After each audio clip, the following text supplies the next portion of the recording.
श्री कृष्ण गोविंद हरे मुरारे, हे नाथ नारायण वासुदेवा। हरे कृष्ण। जय श्री कृष्ण। राधे राधे।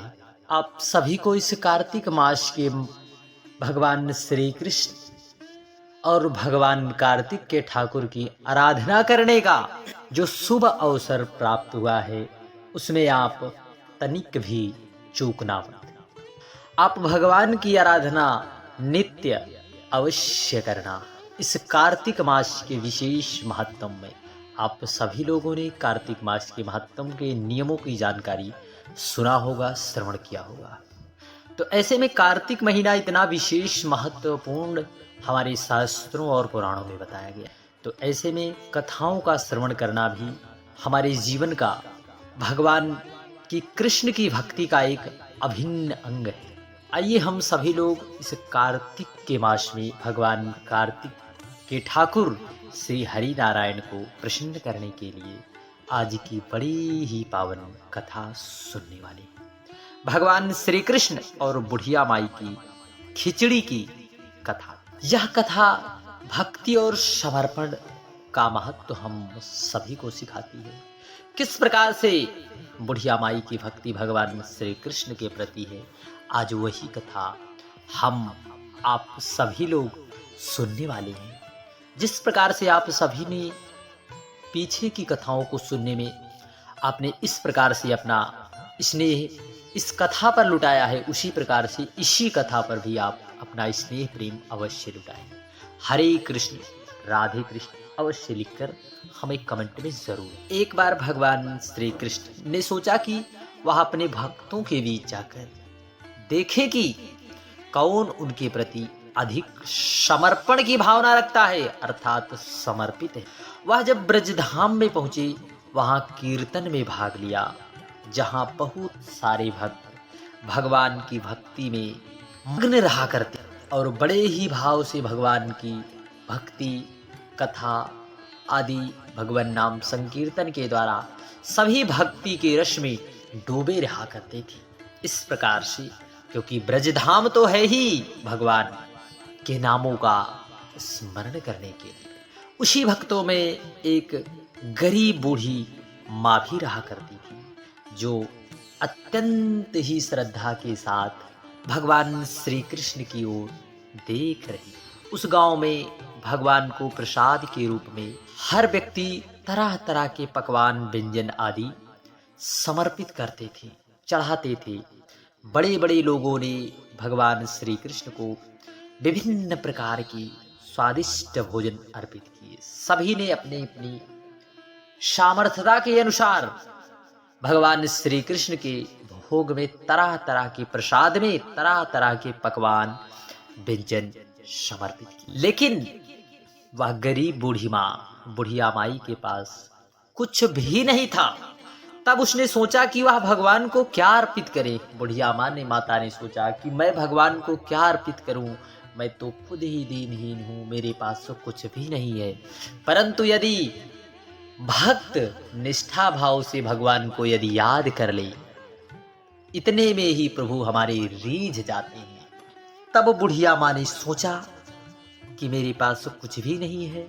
उनके पास घर में बनाई हुई थोड़ी सी खिचड़ी ही बची, जो कि माता ने बड़े ही प्रेम से बनाई थी। अब बूढ़ी माँ ने बहुत संकोच के साथ भगवान श्री कृष्ण से कहा, हे प्रभु, मेरे पास तो केवल यह साधारण सी खिचड़ी है, इसे तो कोई भी नहीं खाता, पर मैंने आपके लिए पूरे प्रेम से बनाया है, आप इसे स्वीकार करें।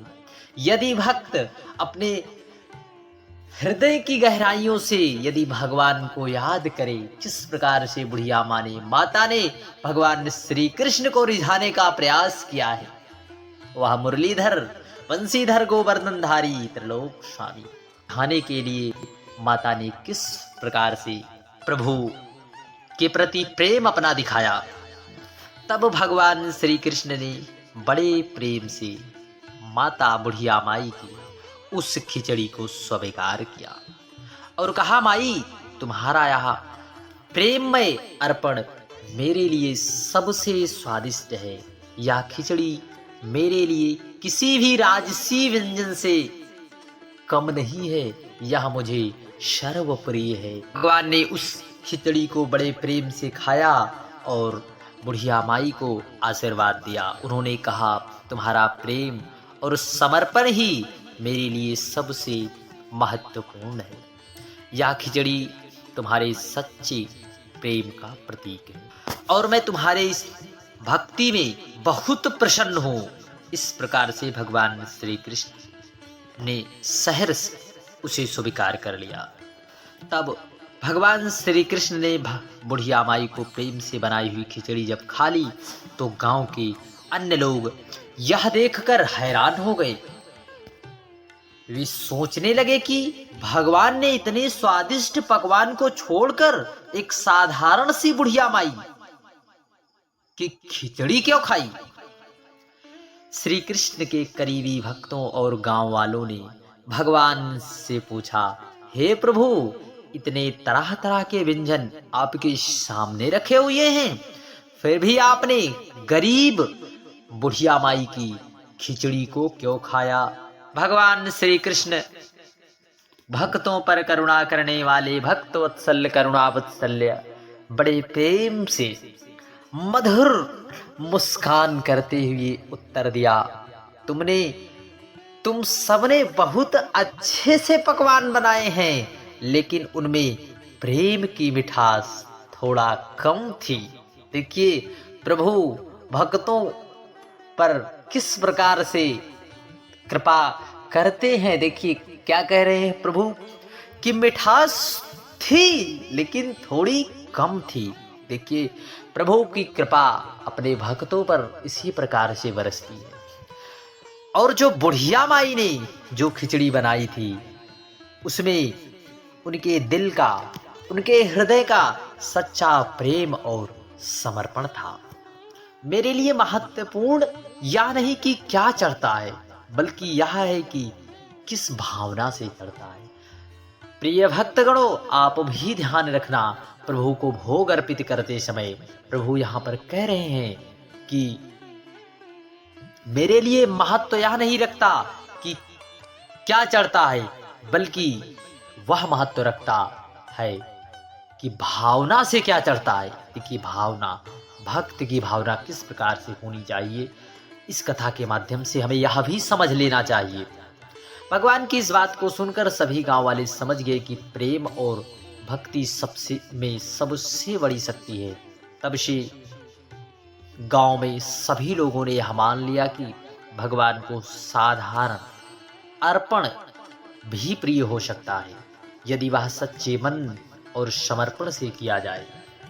इसके बाद बुढ़िया माई भगवान के इस आशीर्वाद से और भी समर्पित होकर उनकी सेवा करने लगी। यह कथा हमें सिखाती है कि भगवान किसी व्यक्ति के धन या वस्तु की ओर नहीं देखते, वे केवल उस व्यक्ति के मन और भावनाओं को महत्व देते हैं। भक्त का हृदय किस प्रकार से प्रभु के प्रति समर्पित है। सच्ची भक्ति वही है जो हृदय से की जाए और भगवान उसे कभी भी अस्वीकार नहीं करते। हमें यह कहानी, यह कथा सीख देती है कि हमें सच्ची भावना और प्रेम से ही प्रभु की आराधना करनी चाहिए, क्योंकि यही सच्चे अर्थों में सच्ची पूजा होती है। जब भगवान श्री कृष्ण ने माँ बुढ़िया माई की खिचड़ी खाई और उनका प्रेम देखा तो उन्होंने निर्णय कर लिया कि वह माई के घर कुछ समय व्यतीत करेंगे। देखिए, यदि भक्त इसी भाव से यदि प्रभु को याद करे तो निश्चित है प्रभु भी यह ठान लेते हैं कि इस भक्त का कल्याण करना ही है। किस प्रकार ने माँ बुढ़िया माई ने प्रभु को रिझाया है।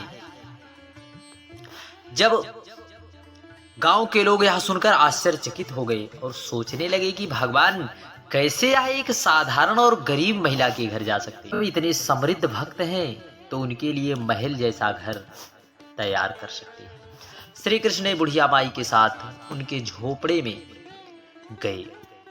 माई का झोपड़ा बेहद ही साधारण था। कच्ची दीवार, घास फूस की छत और अंदर केवल एक चटाई और मिट्टी का बर्तन। लेकिन वहां भगवान श्री कृष्ण ने अद्भुत शांति और प्रेम का। तब बुढ़िया माई ने भगवान श्री कृष्ण से रुकने का अनुरोध किया और बड़ी भक्ति से उनके रहने का प्रबंध किया। जैसे ही भगवान श्री कृष्ण वहां रुके, वहां झोपड़ी घास फूस से भरी, अर्थात घास फूस की छत जिसमें हो, अचानक प्रकाश से भर गई। ऐसा लगा जैसे पूरी दुनिया की समृद्धि सुख बुढ़िया माई के घर में आ। भगवान श्री कृष्ण की कृपा से उनके झोपड़े में कोई कमी नहीं रही। सब कुछ सुंदर, दिव्य और सजीव हो गया। गांव के लोग इस चमत्कार को देखकर स्तंभित रह गए, आश्चर्य में पड़ गए। उन्होंने समझा कि सच्चा धन भक्ति और प्रेम में है, ना कि बाहरी और दिखावेपन के आडंबर में है। कुछ समय बाद जब भगवान माई के घर से विदा लेने लगे तो माई ने उनसे कहा, हे प्रभु, मेरे पास आपको देने के लिए कुछ भी नहीं है सिवाय मेरे इस छोटे से जीवन के, लेकिन कृपा करके यह खिचड़ी और मेरी प्रेम को हमेशा याद रखना। भगवान ने माई से इस प्रेम से प्रभावित होकर, माई तुम्हारा प्रेम और समर्पण अमूल्य है, मैं इसे कभी नहीं भूलूंगा और तुम जहां भी होगी मैं हमेशा तुम्हारे साथ रहूंगा। तुम्हारा यह प्रेम मेरे लिए सबसे बड़ी संपत्ति है। कथा का हिस्सा यह दर्शाता है भगवान को पाने के लिए किसी बाहरी साधन या वैभव की जरूरत नहीं है। सच्ची प्रेम और भक्ति के साथ भगवान स्वयं भक्त के पास चले आते हैं और उस प्रेम की शक्ति से साधारण से चीजें अलौकिक से दिव्य बन जाती हैं। हरे कृष्ण, जय श्री कृष्ण। बोलिए भक्तवत्सल्य करुणावत्सल्य भगवान की जय। बोलिए गोवर्धन धारी की जय। बोलिए मुरलिया वाले की जय। बोलिए बंसी वारे की जय। बोलिए सांवरे सरकार की जय। बोलिए राधा रानी सरकार की जय। हरे कृष्ण, राधे कृष्ण।